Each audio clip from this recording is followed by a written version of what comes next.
Most projects that require centralized logging need a team, not a solo dev. That's why with Loupe, we have made it really easy to invite other members to your service. Here's how to do it. I am in the home menu for my service. On the top right, there's an Invite a User button. I'll put in my colleague's email address and press Invite.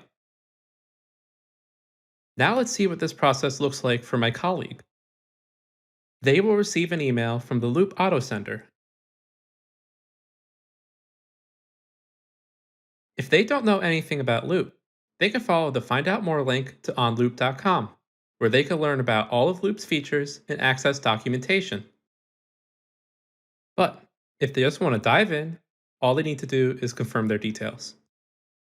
Here, they'll just reconfirm which email they want to use, select the default Loupe email template, and create an account password. Now all they have to do is save their changes, and they can start using your Loupe service immediately. With Loupe, it's easy to invite others to your project and get collaborating.